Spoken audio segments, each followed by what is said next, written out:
Right, here we go then. Next project, something a little different, but only a little different, I suppose. We are still talking a plastic model kit. So here we are. This is an A10A Operation Iraqi Freedom. This is a Thunderbolt, but people also know it as a Warthog because it's a fairly ugly looking aeroplane. I'm not going to drone on too much about its purpose, but it's a kind of ground support aeroplane. So it's got lots of kind of air-to-ground missiles and stuff, and then the whole plane is built around this, I think they call it a Gatling gun, which is mounted slightly off-centre of the nose, which maybe we'll talk about that later in the build. The engines are mounted high above the wing as well, so they're harder to shoot. So they're not underneath the wing, they're above, so if they're being shot at from the ground, they're a bit more protected. The pilot sits in some Kevlar bucket, so he's well protected as well. So it's designed as a kind of ground troop support plane. It's by Academy Plastic Model Company. Never done an Academy model before. Apparently these come from Korea, South Korea. And I did get this model. I remember when I got this model, there was a model shop in Hunstanton when we were there on holiday a few years ago. And I bought a couple of models.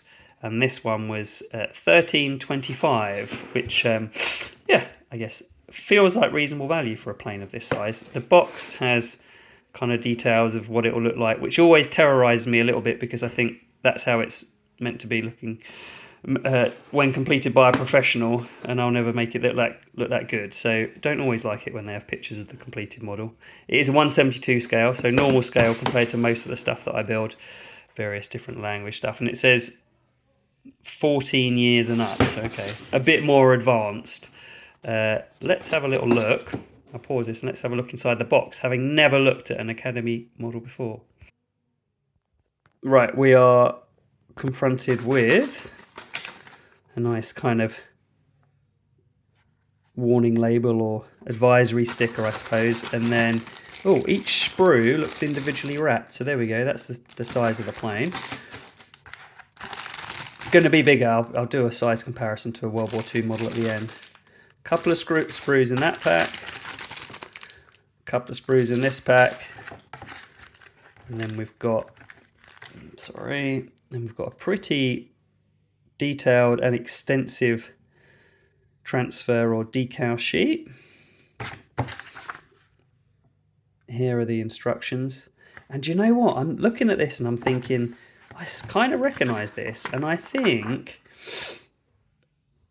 I did one of these models a little while ago, but it wasn't one of mine. I think I just helped with someone else's. May have been one of my nephews. There we go. So that'll be the instruction booklet. So we'll check that we've got all those pieces. There is the canopy in there. I didn't see that come out separately. Normally that's wrapped separately. And then it feels like a fairly extensive booklet.